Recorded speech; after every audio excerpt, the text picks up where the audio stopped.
And a very good morning to you. How are you? Hope you're well. It's a glorious morning in Manchester. Beautiful blue skies. Pretty cold, but it's beautiful. It is January 29th, is it?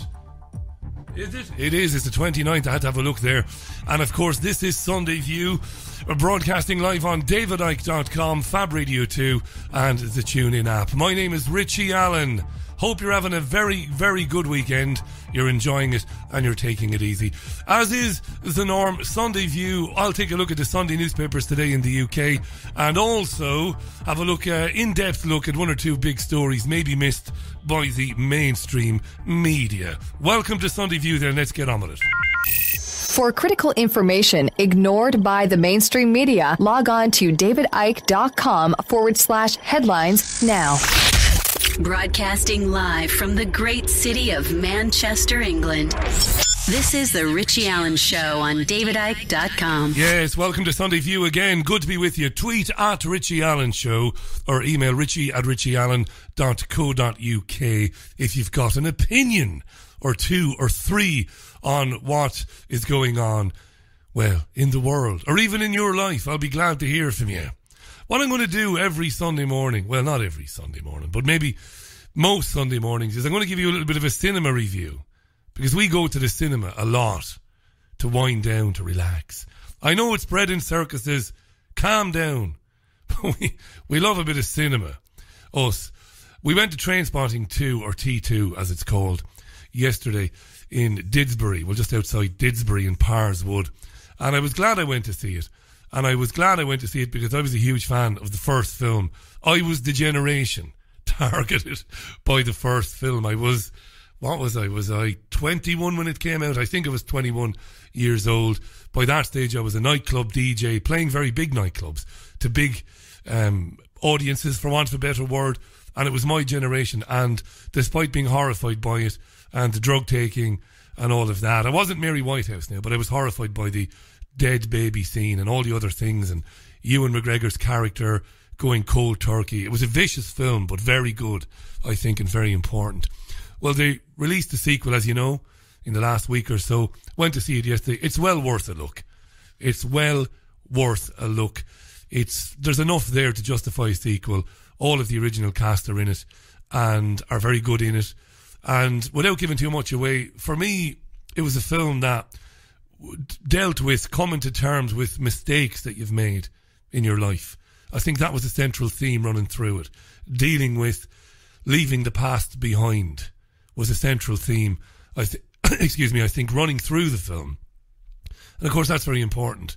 And it's something that's come up on this programme many times in the past 2.5 years. How to leave behind bad things that have happened to you, bad times, bad experiences and mistakes that you've done, even bad things you might have done, how to leave them behind. So T2 is very good. Some funny moments in it and one or two shocking moments in it. But I can't say fairer than that. And I do recommend, if you are a fan of the first film, that you go and see the sequel. It's worth a look. There you go.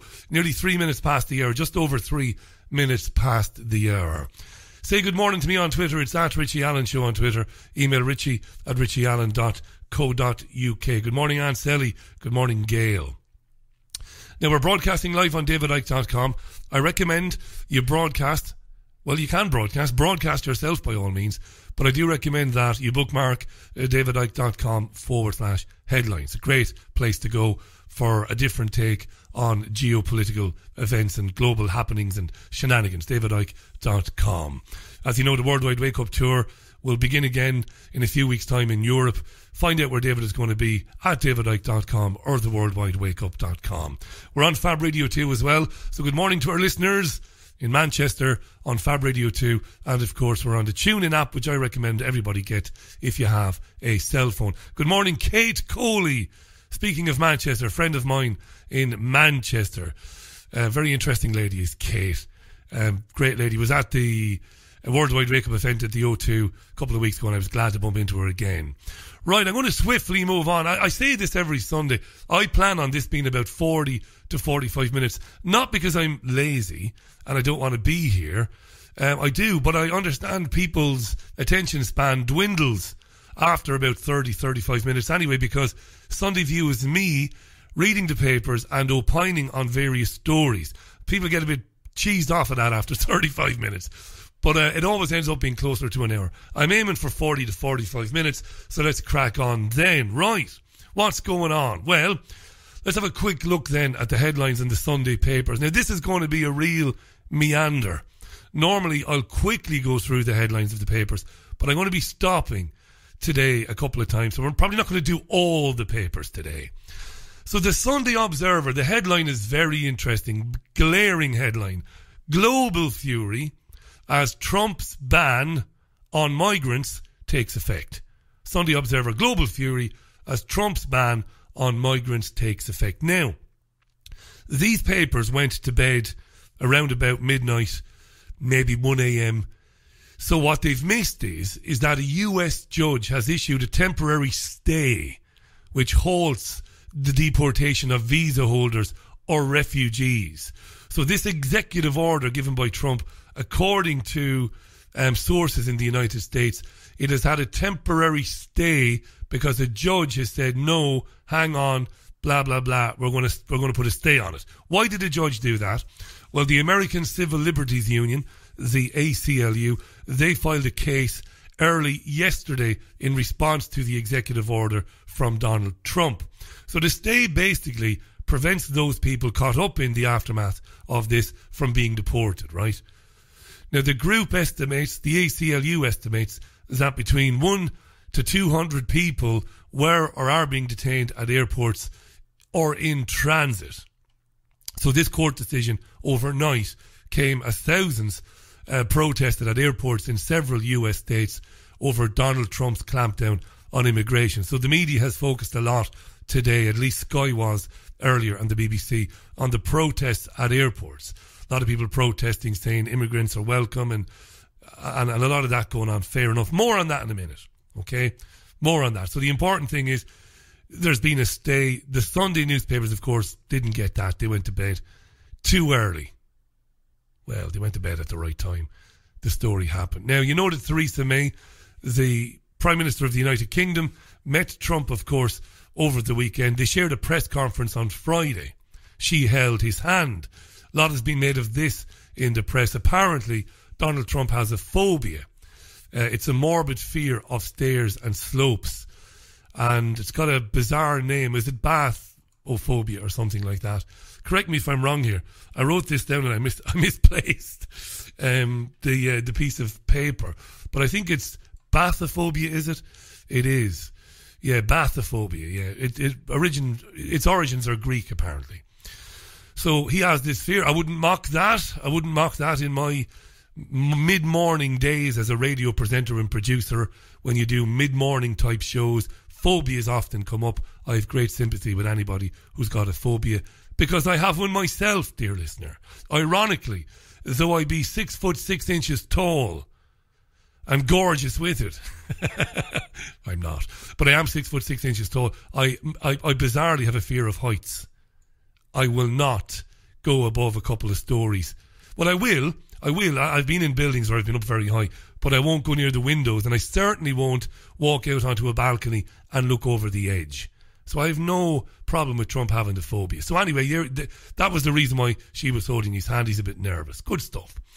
Now, Theresa then flew to meet the Turkish President Recep Tayyip Erdogan, where bizarrely, and we live in the twilight zone, dear listener, don't we? You and I, we live in a twilight zone of madness. She warned him in front of the media about human rights violations, and then sold him £100 million worth of fighter jets. And I think to myself, what a wonderful world. Don't be bombing people now. Here's some airplanes, by the way. Just give me your money. It is mental, isn't it? Anyway, while she was there, Sky's Faisal Islam, who is currently Sky News' chief political editor, he's the main man at Sky News, he spoke to her and asked her if she agreed with Trump's stance on immigration. This is what Theresa had to say. Well, the United States is responsible for the United States policy on refugees. The United Kingdom is responsible for the United Kingdom's policy on refugees. And our policy on refugees is to have a number of voluntary schemes to bring Syrian refugees into the country, particularly those who are most vulnerable, but also to provide significant financial contribution to support refugees in countries surrounding Syria. Right, so we'll continue to take refugees, said Mrs May, from countries turned into Mad Max-type post-apocalyptic hellholes by us. Islamic State created by the West, supported by the Saudis and Israel. And they have really created, I'm going to talk more about this later on, a world straight out of Dante's Inferno. I mean, they have. Millions displaced, hundreds of thousands killed probably, and this massive refugee migrant crisis that we'll talk more about now in a minute. And nobody is talking about Yemen. Well, to be fair now, RT is talking about Yemen this weekend, to be fair to them. The United Nations said yesterday, wait for it, Yemen faces an all-out famine in 2017. 18 million lives are in immediate danger, while Saudi Arabia continues to carpet bomb the country, right? Human rights advocate Mark Kay has been to Yemen several times, and he spoke to RT. This is Mark Kay. There's been a flagrant disregard for the protection of civilians, for international humanitarian law by all parties to the conflict. I think that's really important to stand out, is that both sides of the conflict are not condoning the way they should be fighting this war.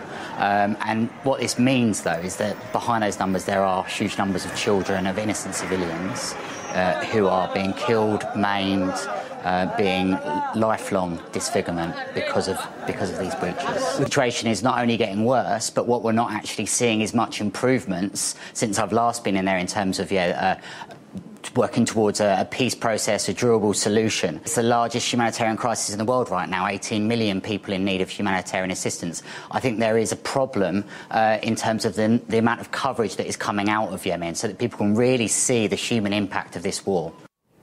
Well, the Saudi-led coalition is continuing its airstrikes, and one of its biggest weapon suppliers is the UK. Britain has sold £3.3 billion worth of arms to Riyadh since March 2015, when the conflict in Yemen began. That includes more than £2 billion worth of warplanes, helicopters and drones. Saudi Arabia now has twice as many UK-made warplanes than the Royal Air Force. More UK-made planes than the Royal Air Force, using those planes to bomb people back to the Stone Age, creating humanitarian crises which, my friend, as you know, will continue to lead to millions of Yemenis needing refuge elsewhere. Right? And as we've said on this programme before, and we've proved it, we've proved it using documentation, using interviews, that country, there's an abundance of evidence in Yemen provided by, let's say, a plethora, a multitude of human rights groups, of the use of outlawed weapons, cluster bombs, chemical munitions, supplied by the US and Britain to Saudi Arabia to commit genocide in Yemen. It's true.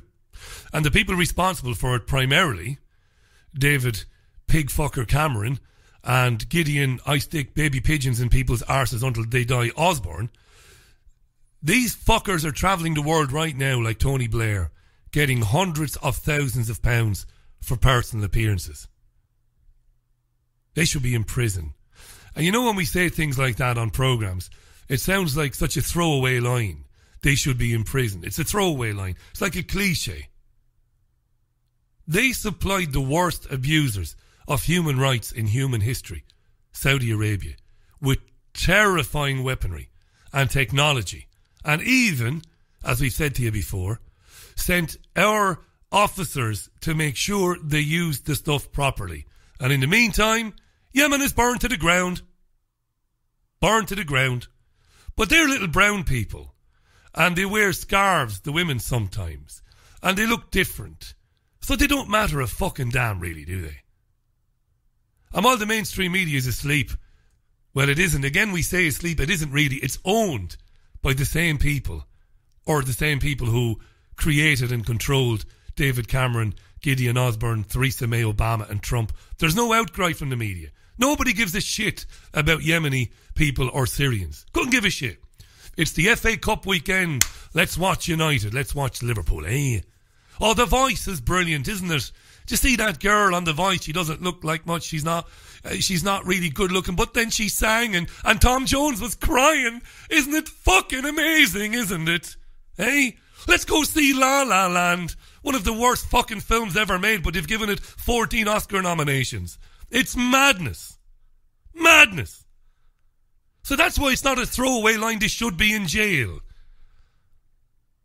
Has anybody ever gone to a police station in Westminster, you know, with a few people, with some numbers, with a lawyer, with a solicitor, with a fucking barrister, and said, I tell you what, I want you to arrest these fucking maniacs. Because if I threaten my neighbour, if I steal a bar of chocolate from fucking Tesco's, I'm going to be arrested. Right? These people are murdering children. Murdering children. And when they get done with it, they swan off around the world. And what do they do there? They get six-figure sums telling fucking lies to academics at Ivy League universities. What a world we live in, eh? The media. Supposed to be holding the government to account. What have they done, the media? Do you know what they've done increasingly more and more of late? And you and I have spoken about this. Lately, it's not bad enough that they're not reporting on it. That's bad enough, right? Do you know what's even worse? Lately, they've begun to invent outrageous fiction without offering an ounce of evidence. Case in point, today, Sky News reports exclusively that, and I quote word for word, a classified document seen by Sky News says Syrian government forces have ethnically cleansed swathes of Syria with help from their partners Russia and Iran. The grim assessment brings into question the fragile ceasefire in place and raises the possibility that Turkey, a NATO country, could be drawn further into the conflict. I think the concern is justified, said Charles Lister, an expert on Syria for the Middle East Institute in Washington. The regime has had a pretty clear strategy, backed up by its international supporters, to displace its opponents into specific areas, and in particular Idlib. We should expect, if this currently existing ceasefire erodes, we should expect a pretty significant regime attempt to take back that East Ghouta area. Idlib will come later. It's a much more significant operation for the regime.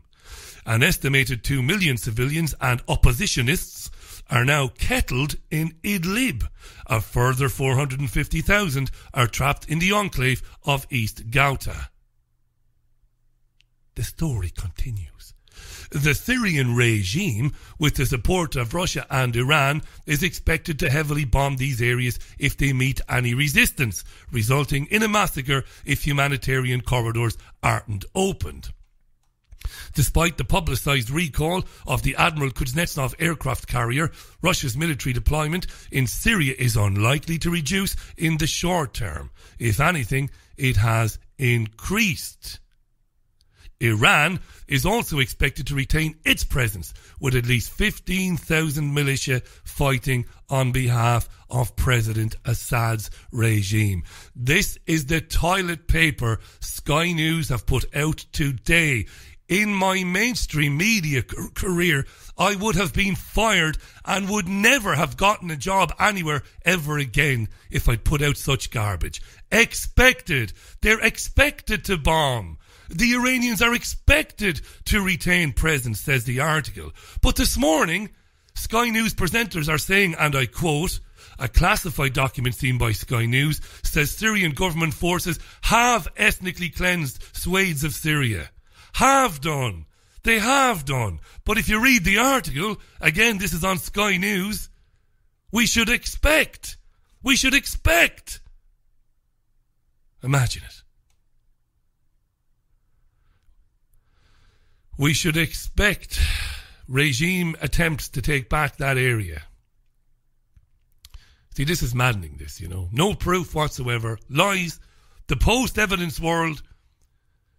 A country run by psychopaths and mass murderers. It's a lunatic asylum. And I'll tell you, what makes it even harder to take and why sometimes, not often now, it must be said, but sometimes I consider returning to making music programs. And I'm not just saying that. Is that while all of these lies are being told by Sky News today, it is forgotten that when Syria and Russia drove the Wahhabi jihadists out of Aleppo, remember, they found chemical weapon production facilities which could only have come from the United States, the United Kingdom or Saudi Arabia. And this was independently verified last autumn. Independently verified. The only war crimes committed in that country have been committed by groups we were told were moderate rebels. These guys are moderates. They're the good guys, you know. Let's give them some weapons. And they just went on the biggest beheading spree of all time, you know. And I was listening today to Tulsi Gabbard. She's a Hawaiian congresswoman. She went to Syria and she met President Assad there a few days ago. Here she is explaining to CNN News why she went to Syria and what she found. The presenter for CNN is typically a disgrace. Listen to this. So, Congressman Adam Kinzinger, a friend of yours, also a military veteran, a Republican, he said on Twitter when he heard about your visit, quote, fact-finding mission, fact, 50,000 plus dead children in Syria. Tulsi Gabbard, I hope you didn't meet with their butcher, Assad. Now, Assad has used chemical weapons on his own people. You said it's going to be up to the Syrian people, but there really aren't free and fair elections in Syria. I'll tell you what I heard from the Syrian people that I met with, Jake, walking down the streets in Aleppo, in Damascus, hearing from them.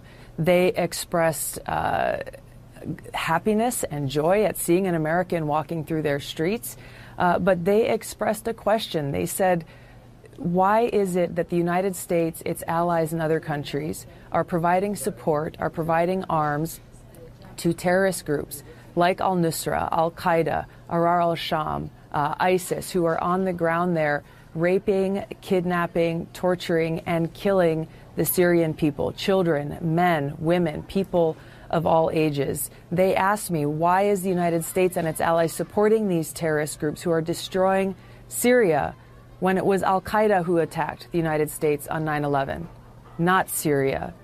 I didn't have an answer for them. Obviously, the United States government denies providing any sort of help to the terrorist groups that you're talking about. They say they provide help for the rebel groups. Tell us more about... The reality is, Jake, the reality is, and I'm glad you brought up that point, because this is an often talked about thing by people like Adam Kinzinger and others saying, well, we've got to support the moderate rebels. Every place that I went, every person that I spoke to, I asked this question to them.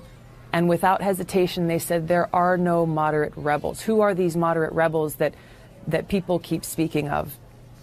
Regardless of the name of these groups, the strongest fighting force on the ground in Syria is al-Nusra or al-Qaeda and ISIS. That is a fact. There's a number of different other groups. All of them essentially are fighting alongside, with, or under the command of the strongest group on the ground that's trying to overthrow Assad.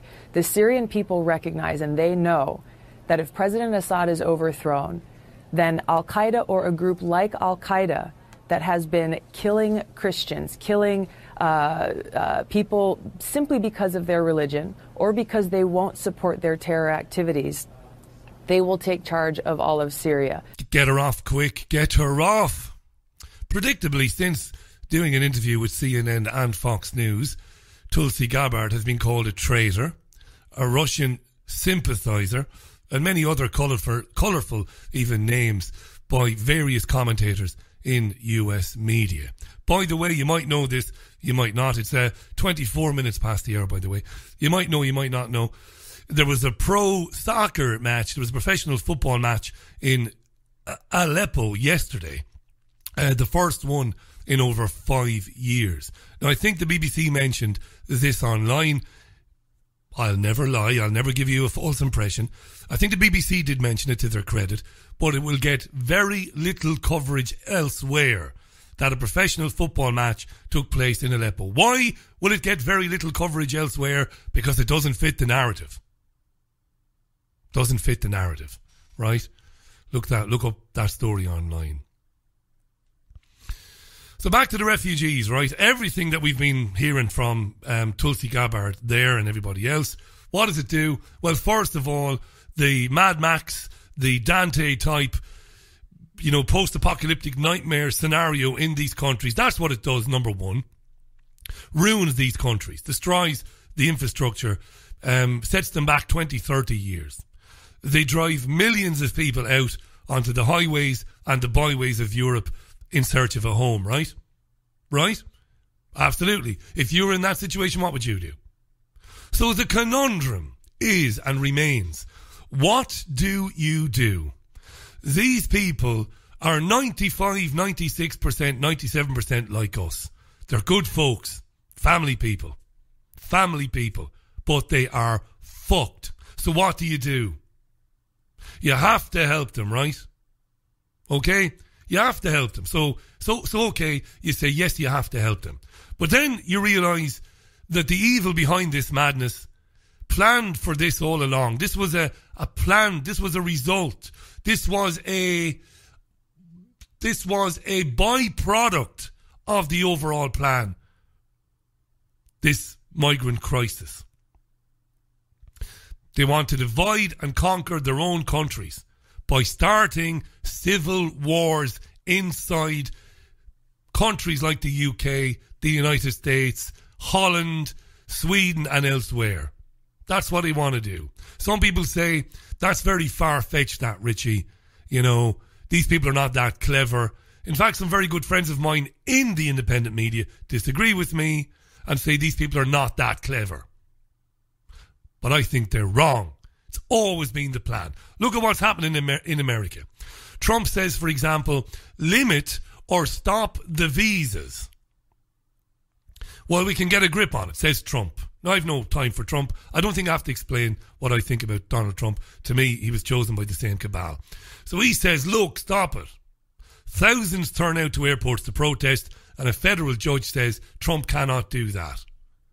Redneck lunatics, militia groups, start saying if Trump isn't allowed to do what he wants to do, they will come out on the streets and they will stand up for him.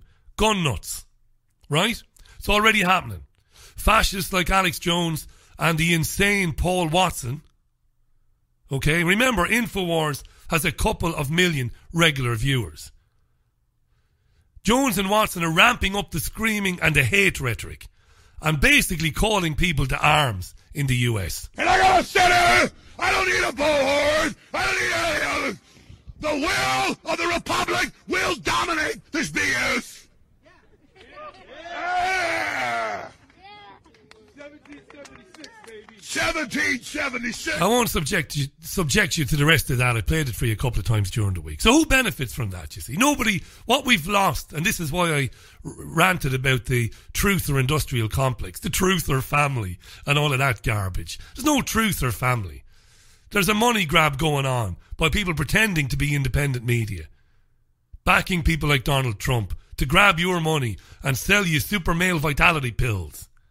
Who benefits from that? Think about it for a minute. We will end up killing one another, doing their job for them. They, cabal, the elite, Rothschild bankers, Zionists.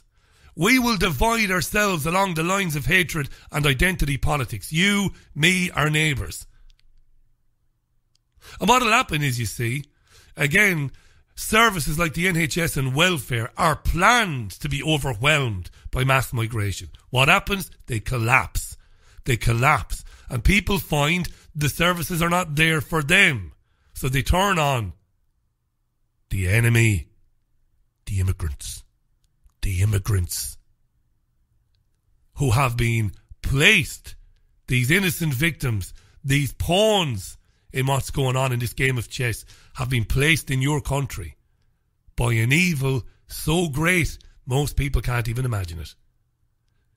And of course, we don't stand side by side together and fuck identity politics out the window and realise that we are all consciousness. We are all pure energy, pure consciousness, having this experience. Let's together fuck these people. Won't happen. Won't happen. We'll kill one another. And fascist goons like Paul Joseph Watson and Alex Jones, they'll get rich on it. They'll get very wealthy. And their favourite interviewees, fascist wife beaters like Tommy Robinson, they'll tell people it's the immigrants. God damn it, it's the fucking immigrants. Eh? And what you don't have then is any real analysis and discussion about what's going on. Why it's happening, who's behind it. Because it's easier to hate the immigrants. There's good money in that. Both sides are wrong.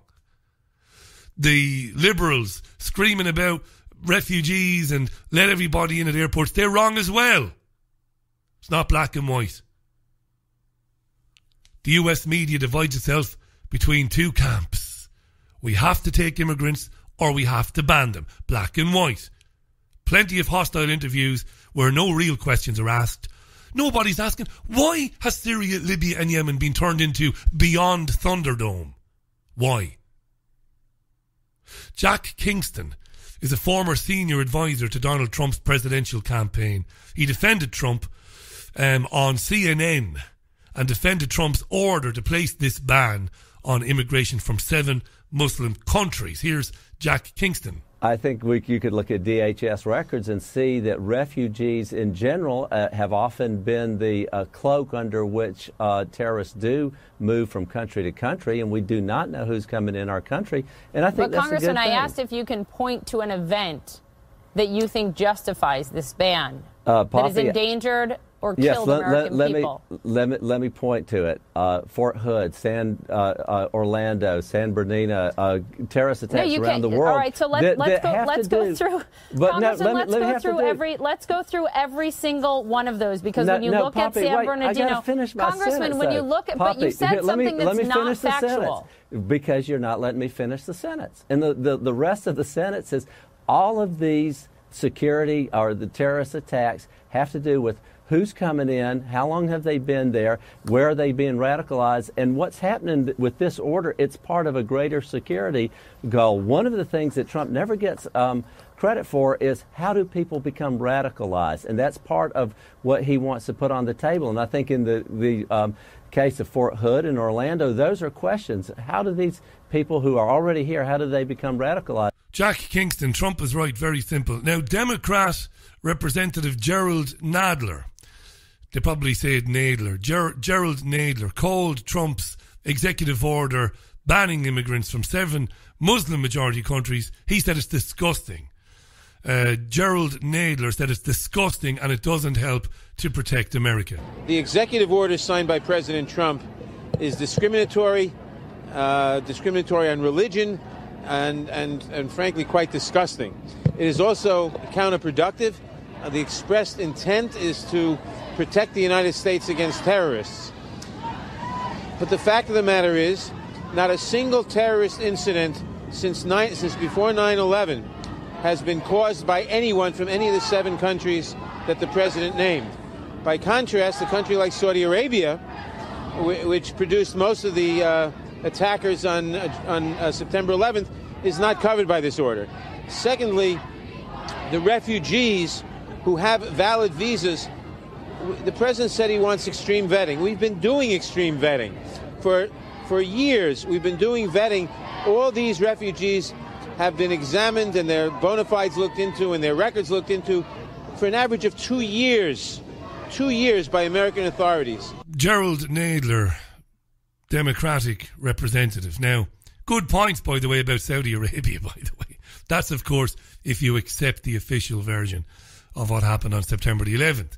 But Nadler again makes it black and white. It's not black and white. It's not black and white. Look, it's 26 minutes to the top of the hour. We're going to have a very quick break. When we come back, we're going to talk about the type of company kept by certain members of the royal family. I think you might have an idea where we're going with this. This is Sunday View with me, Richie Allen, in association with DavidIke.com. Very quick break. Back with more in a minute. Keep those tweets coming in. Have you lost access to important data from a computer hard drive, mobile phone, or other storage device? Maybe you have a broken hard drive containing years of information, or a smartphone that no longer works from which you'd like the pictures, movies, and chats recovered. If you would like to recover data from any type of digital device, including desktop and laptop computers, external hard drives, cameras, smartphones, NAS, and RAID servers, then contact Data Clinic today at dataclinic.co.uk now.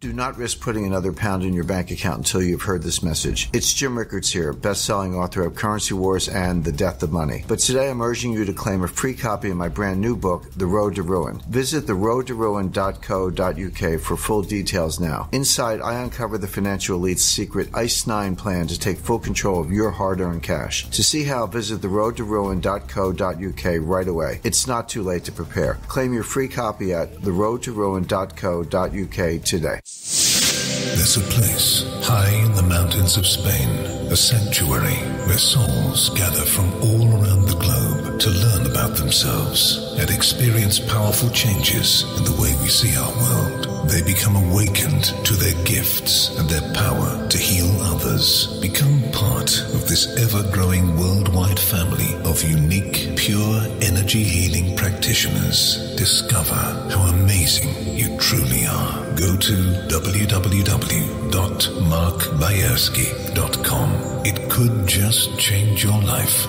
forever. Broadcasting the information the mainstream media won't touch. This is The Richie Allen Show in association with DavidIke.com. Welcome back. It's Sunday View. It's live right now. It's exactly, I don't normally give the time out for obvious reasons during the live radio show. It's exactly 23 and a half minutes to the top of the hour for Sunday morning, the 29th of January 2017. Quite a few tweets coming out there. Anthony is asking, have I ever taken Alex Jones's products? I don't know what the relevance of that question is. Maybe you might tell me, Anthony. Paul tweets, that Alex Jones clip is hilarious. It's also the perfect thing to put on the telly when the kids need it. William says, love Sunday View. Keep it up. We'll do it as often as we can. Kate tweets, Alex Jones supporters all buy the snake oil from him. Makes you wonder about their intelligence. Yeah, it certainly does. Interesting tweet from Faisal. Apart from anything else, nobody's ever died from being banned from America. MSM propaganda, on the other hand, well, what are you saying? Because Faisal, I would say a lie is a lie, and a lie is unacceptable. And just because one lie has less of an impact than another, doesn't make it any less of a lie. I would say. That's just my opinion. Spirit Samba tweets, it's the oldest trick in the book, divide and rule.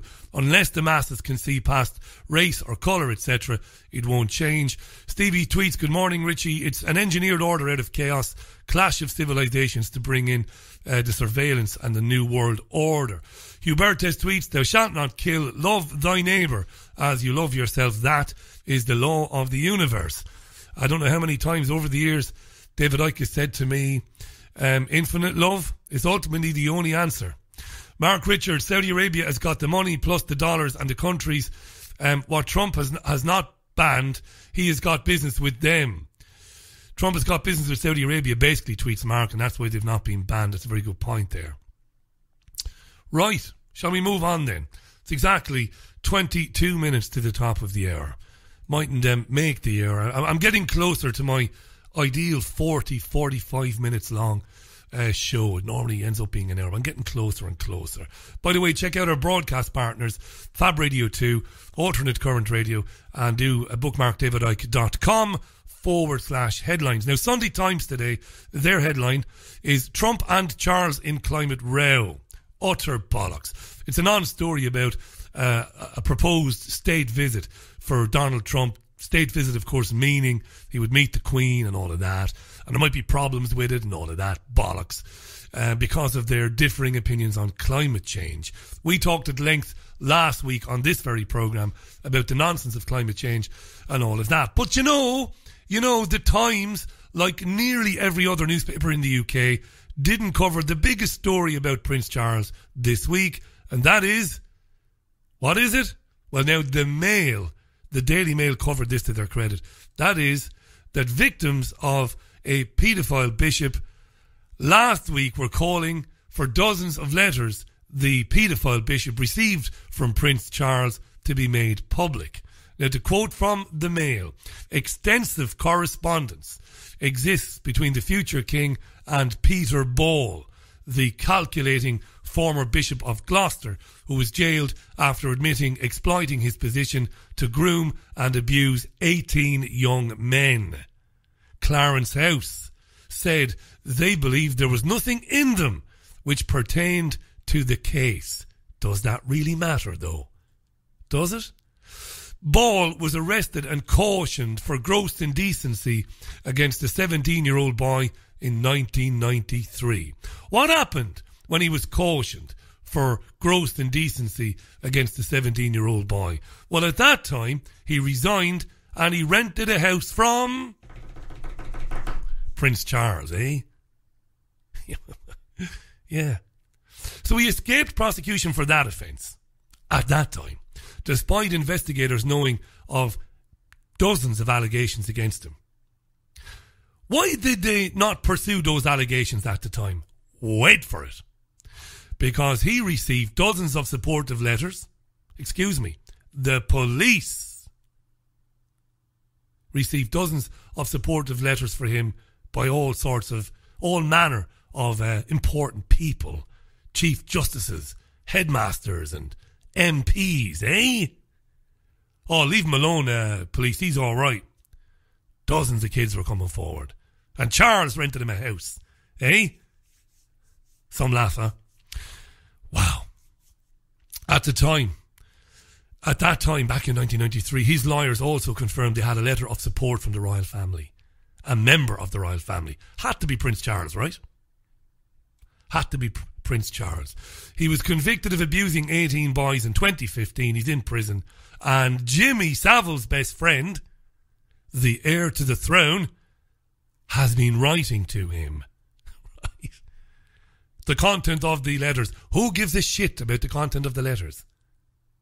You are supporting a paedophile.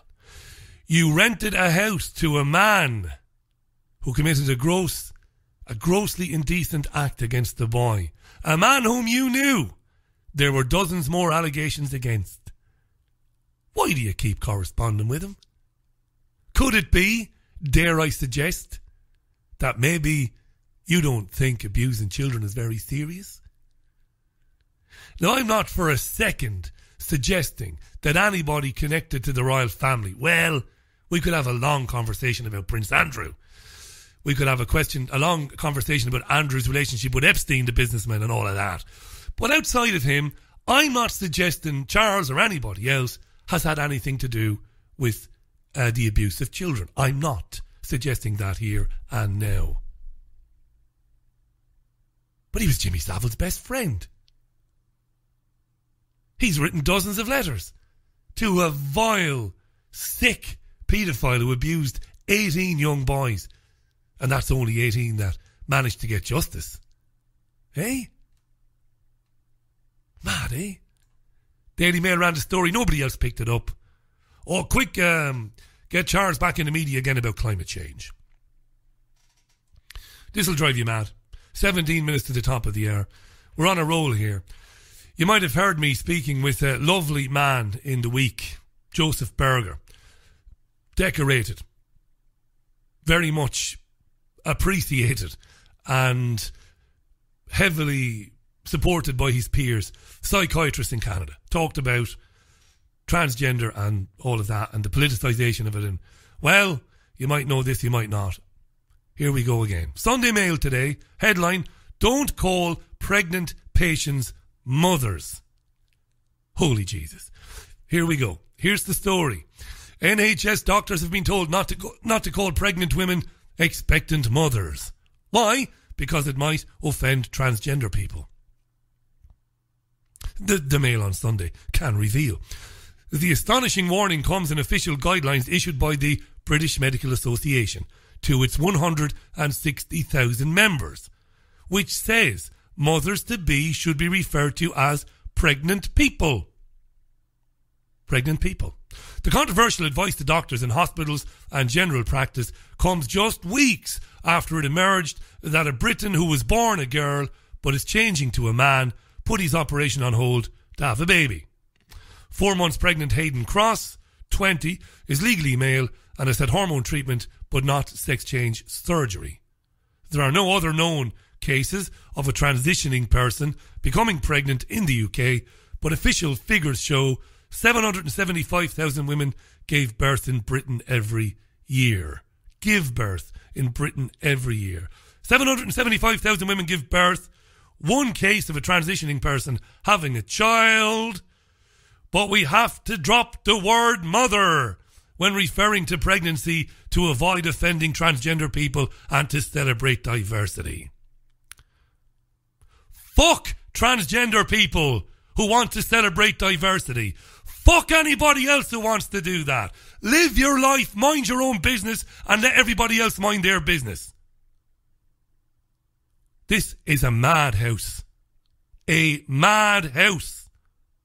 A 14-page booklet called A Guide to Effective Communication. I've looked at it this morning, not to be spinning a story. I looked at it to make sure it's right.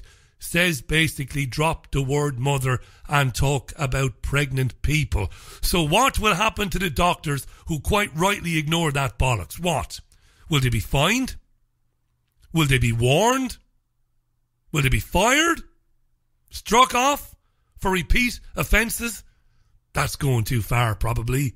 But why not struck off? Country's mad. Live in a lunatic asylum.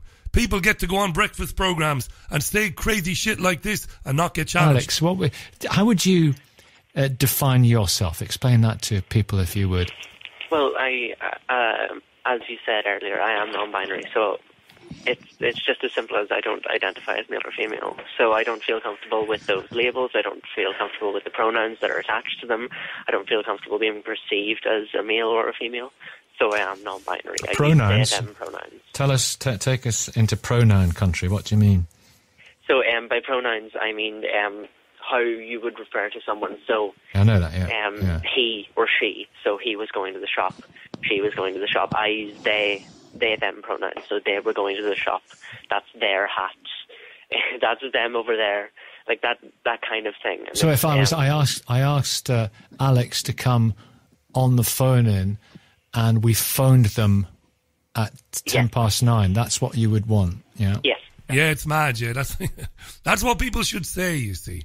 I'm transitioning into male or female from my original, or whatever gender I was born, and the entire country has to refer to me as they or them. Because if they don't, it's discrimination. I said fuck transgender people a few minutes ago. I meant fuck everybody who wants to bring about madness like that. Fuck everybody who says it's okay to replace the word mother with people. Pregnant people. And you know, Kate makes a good point on Twitter. They might say we have to drop it, Richie, but trust me, no one is going to do it. That's a very good point. But what's really sinister and sickening and dangerous is what's behind it. And who's behind it, and where it's going. The removal of gender. The creation of synthetic people. It's madness, isn't it? Madness. And you have programmes on BBC today like The Big Questions. They're not asking big questions at all. Garbage about, well, should Scotland have a say in whether or not triggering this and that and all that bollocks? Oh, these are the big questions. What's going on?